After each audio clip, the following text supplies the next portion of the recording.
એ વાત કરવી છે કે જ્યારે દીકરા કે દીકરી તરીકે તમે જોવા જાઓ છો ત્યારે કેવા ક્વેશ્ચન પૂછવા. મારી પાસે ટોટલ 10 ક્વેશ્ચન છે અને આ 10ની અંદર ટોટલી દીકરો કેટલામાં છે, દીકરી કેટલામાં છે, તમારે જે જોઈએ છે એ પ્રમાણે છે કે નહીં, આ ટોટલી તમને આવી જશે. અત્યારે તો રેકોર્ડિંગ થાય છે, કદાચ તમારા ફોનમાં તો તમે લખી શકતા હોય, તમારી ડાયરી નોટ કરતા હોય તો કરજો. સૌથી પહેલી વાત, એનો સ્વભાવ કેવો છે. બહુ મહત્વની વાત છે. આખો બંગલો હોય, એમાં 24 એસી હોય, પણ રાત્રે તમે એની અંદર રૂમમાં એની સાથે સૂવાનું થાય ને ત્યારે એસીનું રિમોટ તમારે પાસે રાખવું પડે. તમે ના પાડજો કે વી એ પર એસી નહીં થાય, પણ એની પહેલેથી આદત હોય, એનો સ્વભાવ એવો હોય કે હું કહું ને એ પ્રમાણે જ થાય, અને ત્યારે વધારે તકલીફ થાય. સૌથી પહેલી વાત છે સ્વભાવ કેવો છે ને એનો એ જોવાનું. વાત નંબર 2, એની આદત કેવી છે. ઘરની અંદર તો બહુ સારો દેખાય છે, પણ આ ફૂંકવાનું ને પીવાનું ને આવું બધું નથી ને, આ આદત છે ને એની એ બહુ મહત્વની છે. તમને દેખાય નહીં, પણ તમારે ચકાસણી કરવી પડે. વાત નંબર 3, એની ભણતર શું છે અને એની આવડત શું છે. તમને એમ થાય કે એનું ભણેલું ગણેલું છે બહુ સારું, પણ ગમે ત્યારે નોકરીવાળાને રિજેક્ટ આપી દે. એની અંદર કંઈક આવડત તો હોવી જોઈએ ને. અત્યારે સમય છે ને એ સ્કિલનો સમય છે. અમારા હીરા ઉદ્યોગની અંદર 1-1 લાખ રૂપિયા કમાતા હતા. કેટલાય પરિવાર એવા હતા, પણ ભાઈને પરાઠા બનાવતા આવડતું હતું ને બેનને પંજાબી શાક બનાવતા આવડતું હતું. 1 લાખ રૂપિયાની નોકરી જ્યારે ધડ કરતી આ મંદિરની અંદર વહી ગઈ ને ત્યારે બેયના સહિયારા પ્રયાસથી અત્યારે 1.5 લાખ રૂપિયા રિંગ રોડ ઉપર બેઠા બેઠા પરાઠા ને એની લારી જે હોય ને એ પણ એની અંદરથી કાઢે છે, 1.5 લાખ રૂપિયા કાઢે છે. ત્યારે એમ થાય કે એની અંદર કંઈક આવડત હતી ને એ બહુ મહત્વની છે. દીકરી ભણેલી હોય પણ એની સાથે એને મહેંદી મૂકતા આવડતી હોય, એને બ્યુટી પાર્લરનું કંઈક આવડતું હોય, એને ભરત ગૂંથણનું આવડતું હોય, તો આવડત છે ને એ બહુ મહત્વની છે. તરત પૂછવાનું કે ભણતર સિવાયની કોઈ બીજી આવડત ખરી. નિશા મધુલિકા, હું આનું હંમેશા ઉદાહરણ આપું છું. 55-58 વર્ષની ઉંમરે પોતે કોટક બેંકમાંથી નિવૃત્ત થયા. ઘરની અંદર ખબર પડી કે આ તો કોઈ આપણે સામું જોતું નથી, એટલે આપણે ઘરમાં વધારાનું પાત્ર હોય ને આવી રીતે કરે છે. પણ પોતાની આવડત હતી રસોઈ બનાવવાની. નિશા મધુલિકા, તમે રેસીપી કદાચ બનાવતા હશો, તમને ખબર હશે. કરોડોની અંદર ફોલોવર્સ છે ને, અત્યારે લાખો બેઠા બેઠા ઘરે કમાય છે. કેમ? આવડત હતી કંઈક. ઘણી વખત એવું હોય ને કે દીકરો બહાર જ ભણ્યો હોય, પણ એની અંદર આવડત બહુ મજાની હોય. આ આવડત છે ને એને પણ વાત ઉપર ધ્યાન મૂકજો. એના પછીની વાત, પરિવારની સાથે વર્તન કેવું છે. આ બહુ મહત્વની વાત છે. તમને એમ થાય કરોડપતિ હોય ને દીકરાનું બાપનું માનતા જ હોય, નહીં. ઘણા નોય માનતા હોય, તુકારો હાલતો હોય, પણ એ ઘરની વચ્ચે હોય. એનું પરિવારની સાથે વર્તન કેવું છે, આ બહુ મહત્વની વાત છે. તો તમારા પરિવારની સાથે મેચ થશે. બાકી પરિવારની અંદર કોઈનું માનતા નથી અને પછી તમારા ઘરની અંદર પણ કોઈનું માને નહીં. વાત નંબર 5, તેની સાથે તમારા ભવિષ્યની આર્થિક સદ્ધરતા છે કે નહીં. મનગમતું પાત્ર ગોતો ને. ઘણી વખત દીકરીએ પોતાનું મનગમતું પાત્ર ગોઈતું હોય સાહેબ, અને બાપ એમાં ના પાડતો હોય, એ ઠેકાણું મને કોઈ પણ સંજોગોમાં નહીં ચાલે. એનું કારણ એ હોય કે બાપને ખબર છે કે મારી દીકરી કેવી રીતે રહી છે. એને દૂધ માંગ્યું હોય ને તો મેં દૂધ કોલ્ડ ડ્રિંક્સ આપ્યું હોય ને, એને પાણી માંગ્યું હોય ને તો મેં દૂધ આપ્યું હોય. આવી રીતે એને હચવાણી છે. અને ત્યાં કાંઈ નથી, માત્ર ચહેરો ઝારો છે. નથી ભણતર, નથી કુટુંબ, નથી ખાનદાન, નથી કોઈ ભવિષ્યની કોઈ સુરક્ષા. અને આ બધાની વચ્ચે જ્યારે મારી દીકરી કોઈ આ આકર્ષણના સમયની અંદર એ પગલું ભરી જશે ને તો અઘરું પડશે. મારે તમને એ કહેવું છે કે 20 રૂપિયાની તાવડી લેવા જાઓ ને તોય તમે આમ ટકટક કરો. હા કે ના? પાકેલી છે કે નહીં? તમે 400 રૂપિયાનો 500 રૂપિયાનો ગોળો લેવા જાઓ ને તોય તમે ટકટક કરો. હા કે ના? પાક્યો છે કે નહીં? મારી ખાસ કરીને અહીંયા બેઠેલી દીકરીઓ છે ને એને કેવું છે કે જ્યારે ભવિષ્ય આ આખું છે ને કોકને સોંપવાનું હોય ને ત્યારે એને ત્યાં આમ ટકટક કરો, આ પાકેલો છે કે નહીં. એની સાથે મારી ભવિષ્યની કોઈ પણ જાતની સુરક્ષા છે કે નહીં. આ પાત્રને હું મારા પપ્પાની સામે લઈને જઈશ ને એવું કહીશ કે કદાચ આ પાત્ર મને ગમી ગયું છે ને મારે લગ્ન આની યાર કરવા છે, સગપણ આની યાર કરવા છે, વેવિચાળ આની યાર કરવા છે, મારા પપ્પા મને ના ન પાડે ને આવું પાત્ર ગોતજો. કદાચ જો જાતે ગોતો તો. પણ આટલા મોટા સરસ મજાના સગપણ સંમેલન છે, મને એટલી ખબર છે કે તમારે જેવું જોતું હોય ને એવું આ મંચ ઉપરથી તમને પાત્ર મળી જ જાય. એટલે આ કદાચ ઘટના ન બને, પણ બને છતાંય તે એની સાથે ભવિષ્યની આર્થિક સદ્ધરતા કેટલી છે આ વાતને ધ્યાનમાં આપજો. એના પછીની વાત તમને મારે કરવી છે કે પરિવારની જીવનશૈલી અને એનો ધર્મ સંપ્રદાયની સાથે કોઈ જોડાણ છે કે નહીં. ઘણી વખત એવું થાય કે અમે અહીંયા પાક્કા વૈષ્ણવ હતા ને આ પાક્કા સ્વામિનારાયણ છે, બે ભેગું થાય નહીં. એટલે તમારો જે ધર્મ હોય, તમારો જે સંપ્રદાય હોય, તમારી જેવી જીવનશૈલી હોય ને આવું જીવનશૈલીવાળું ઘર કે એવું પાત્ર પસંદ કરજો. આપણે કોઈ દી બંગલામાં રહ્યા જ ન હોય અને પછી જ્યારે તમે બંગલામાં જાઓ ને તમને એમ થાય કોઈક મને પૂરી દીધા છે ને આવું લાગે છે. કારણ કે આપણે ગામડાની અંદર છૂટથી મોજથી રહ્યા હોય. આપણું જેવું ઘર હોય ને સામેનું તમે એવું ઘર ગોતો ને તો મજા આવે, પણ તમારું ઘર 10માં હોય અને સામેનું ઘર હોમાં હોય ત્યાં 90નું ભેગું કરવું ને એમાં 90 વર્ષનો સમય નીકળી જતો હોય. એના પછીની વાત, ખાનદાન કેવું છે અને મા બાપની ઇજ્જત સમાજની વચ્ચે કેટલી છે. આ બહુ મહત્વની વાત છે કે એની હાથ પેઢીની અંદર કોઈક એવું તો નથી ને કે બારવટીયો હોય. એની હાથ પેઢીમાં કોઈક એવું તો નથી ને કે જેને કોકના દિવાળા ફૂંક્યા હોય. મા બાપની સમાજની અંદર કિંમત કેટલી છે. મેં અહીંયા જ્યારે પણ સગપણના માટેના દીકરાઓ કે દીકરીઓ આવતા હતા ને ત્યારે મંચના મહેમાનો હતા ને એ આવતા હતા. એ બહુ પ્રાઉડલી કહેતા હતા કે આ એનો દીકરો છે. ઘણી વખત તમને એમ થાય કે મેં કદાચ ગમે એટલું મેળવી લીધું, ગમે એટલી ડિગ્રી મેળવી લીધી, પણ મા બાપની ઇજ્જત સમાજની વચ્ચે નહીં હોય તો યાદ રાખજો સગપણમાં બહુ કેવડાવશે. નહીં થાય.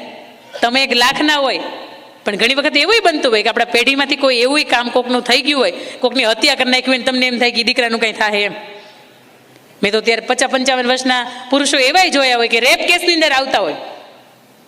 તમને એમ થાય કે દીકરાનું સગપણ થઈ જાય એમ ન થાય. કારણ કે ખાનદાનની અંદર તો કંઈક હોવું જોઈએ. મા બાપની ઇજ્જત તો સમાજની વચ્ચે કંઈક હોવી જોઈએ. એના પછીની વાત, એ ભૂતકાળની તમે જ્યારે પહેલી કે બીજી મિટિંગમાં મળો ને એટલે કદાચ તમારે એવું પૂછી લેવાનું કે તમે ભણતા હતા કે તમે ભણતા હતા, તું ભણતી હતી ત્યારે તમારે કોઈની સાથે ફ્રેન્ડશિપ કે કોઈની સાથે અફેર ખરું? અને જો એ દીકરી કે દીકરો દિલથી એમ કહી દે ને કે આ જે તે સમય હતો ને ત્યારે એક મારો મિત્ર હતો, પણ પછી પપ્પાએ સમજાવી કે એ બરોબર નથી અને પછી મને સમજાણું કે અમારી ભૂલ હતી. આવું જો દીકરી કે દીકરો તમને ખુલ્લા કે પહેલી કે બીજી મિટિંગમાં કહી શકતા હોય ને દોસ્ત, એની યારે સગપણ કરી નાખજો. કારણ કે ખુલ્લા દિલના છે ને એ વાતની અહીંયા સાબિતી થાય છે. આવું તમને કઈ કોણ કે એની પાસે રિસ્ક હોય, આવું હારું માગું છે ને હું આવું કહીશ તો આ માગું છે એ જતું રહેશે. પણ જે ભૂતકાળની અંદર વાયવું હોય ને એ ગમે ત્યારે ફણગો ફૂટે. અને લગ્નના 5-7 વર્ષ કે 10 વર્ષ પછી કોઈ ખબર પડે ને એની કરતાં બેટર છે કે એની પહેલી કે બીજી મિટિંગમાં એને કહી દીધું હોય ને ત્યારે તમારા માટે ગૌરવની વાત હોય કે હા આ વાત એણે મને કરી હતી. કારણ કે આ દુનિયા છે ને કોઈ ખૂણા નથી કે ક્યાંય સંતાઈ જવાય. આ દુનિયા ગોળ છે. આ કર્મ આજે આવ્યો છે ને તો એ કાલ મોટું વડવૃક્ષ થાય અને તમને એમ થાય કે એનો ભેટો નહીં થાય. આ દુનિયાની અંદર કોઈ પણનો કંઈ પણ જગ્યાએ ભેટો થાય. એટલે એ સાચું બોલે છે કેટલું એ મહત્વની જ વાત છે. એના પછીનું કે એનો સમાજની સાથે વ્યવહાર કેવો છે. કોઈ દીકરો છે અહીંયા આવે છે તો એના સમાજની આસપાસનો એનો જે સમાજ છે એની સાથેનો એનો વ્યવહાર કેવો છે એ પણ બહુ મહત્વની વાત છે. એના પછી એની નોકરી છે કે વ્યવસાય. ઘણી વખત આપણે એ કહેતા હોય ગવર્મેન્ટ નોકરી છે ને બહુ સારી વાત છે, પ્રાઇવેટ નોકરી છે ને બહુ સારી વાત છે, આપણે વ્યવસાયમાં નથી જવું. પણ બહુ એ વાત સારી છે કે વ્યવસાયમાં જાઓ છો, કાપડનો એને ધંધો હોય તો એ દુકાને તમે રહી શકો છો. એ 8-10 કલાક કોની યાર કેવું કામ કરે છે તમને ખબર પડે. એની આસપાસ કદાચ 5 કે નહીં 10 સ્ત્રીઓ હોય ને એની સાથેનો વ્યવહાર કેવો છે તમને ખબર પડે. વ્યવસાય એક એવી વસ્તુ છે કે જેમાં આર્થિક કોઈ સ્થિરતા ન હોય, ક્યારેક વધારે કમાય ક્યારેક ઓછું કમાય પણ તમે એમાં સાથ આપી શકો. નોકરી એક એવી વસ્તુ છે કે તમને પરિવારથી કદાચ દૂર કરી શકે, તમારા સંતાનો હોય ને એનાથી પણ કદાચ તમને દૂર કરી શકે, અને ત્યાં સુધી તમારું પોતાનું બેનું દાંપત્ય જીવન હોય ને બેને ગવર્મેન્ટ હોય તો તમે બે પણ ખુદથી દૂર થઈ શકો.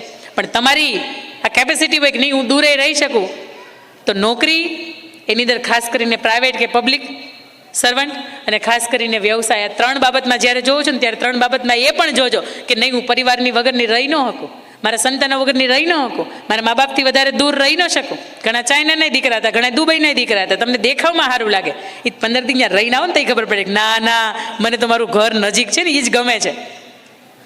પણ આ વસ્તુનો ઉલ્લેખ છે ને એટલા માટે કરું છું કે જ્યારે જોણ બાબતની અંદર સામે આવતું હોય ને ત્યારે બહુ સારું લાગતું હોય કે ઓહો કેનેડાનું, જાપાનનું, જર્મનનું આનું માગું આવ્યું. પણ જ્યારે રહેવાનું થાય ને ત્યારે ઘણી વખત અંદરથી બળતરા થતી હોય કંઈ ન કરી હોત ને તો સારું હતું, પરિવારની સાથે જ રહી શકે. એના પછીની મારે તમને વાત કરવી છે કે લગ્નની અંદર, સગપણની અંદર સામેવાળા પરિવારની અપેક્ષાઓ કેટલી છે. તમને ખબર છે ઘણી વખત એવું થતું હોય કે સાસુને પૂછવામાં આવે ને કે વહુ કેવી જોઈએ એટલે શું કહે ખબર છે? એ ભણેલી જોઈએ, એ સંસ્કારી જોઈએ, એ ડાય જોઈએ, એ કોઈની સામે બોલે નહીં એવી જોઈએ, એ મહેમાનો સાચવતી હોય એવી જોઈએ. અને દીકરીને પૂછવામાં આવે ને સાસુ કેવી જોઈએ એટલે શું કહે ખબર છે? સાસુ જ ન જોઈએ. હા હસવાની વાત છે પણ હું કહું છું તમને કે ઘણી વખત આવી અપેક્ષાઓ છે ને એ પણ બહુ કારણભૂત થતી હોય. અને મને બેને બહુ મજાની વાત કરી હતી કે લગ્ન જીવનની અંદર આ સગપણના બધા જ પાસાઓમાંથી કદાચ એ દોરો હોય અને અહીંયા 10 મણકા હોય, એક દોરો એક મણકામાંથી પરોવાઈ જાય, એ 10 મણકાની માળા સરસ મજાનું બની જાય, એનું આવું બ્રેસલેટ બની જાય, કાં તો એન્કલેટ બની જાય, કાં તો ગળામાં પહેરવાનું નેકલેસ બની જાય.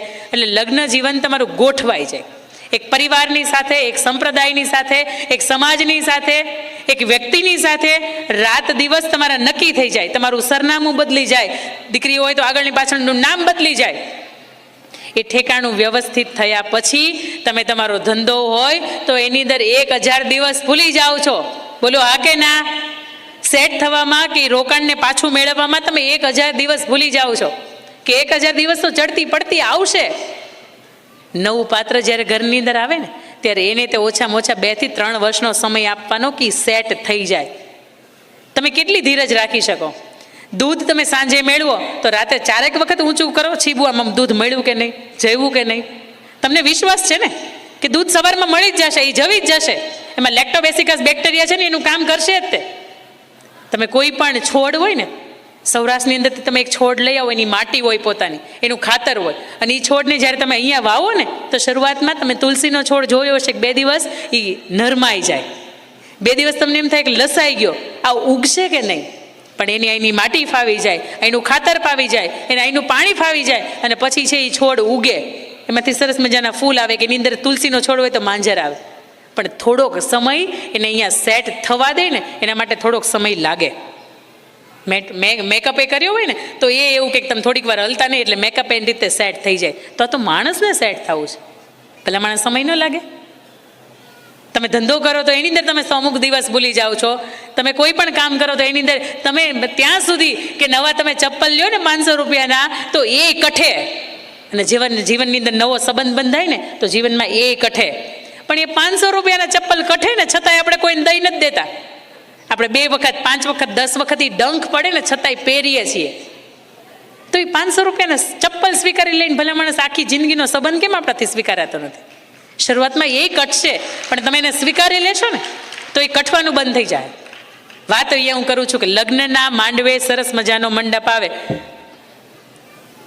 અને સરસ મજાના પેલા ગીત વાગતા, માધવપુરનો માંડવો આવે જાદવ કુળની જાન, પરણે રાણી રૂક્ષ્મણી વર વાંચિત શ્રી ભગવાન, મિથિલા કા કન કન ખીલા જમાઈ રાજા રામ મિલા. આ બધુંય ભૂત 6-8 મહિના કે વર્ષ દિવસ થાય ને એટલે ઉતરી જાય. પહેલામાં ગીત ગવાતું હોય ને, અજીબો શાન શહેન જાને, કેવી સરસ મજાની એન્ટ્રી હોય. 1 જ મહિનાની અંદર હવારમાં ચડ્ડો પહેરીને દૂધની થેલી લેવા તો કે ઈ જ ભાઈ જતો હોય. જે ગલીએ એને વરરાજા તરીકે જોયો હોય, અત્યારે રાજા તરીકે નહીં, એની પોતાની ઇજ્જત ન રહી હોય.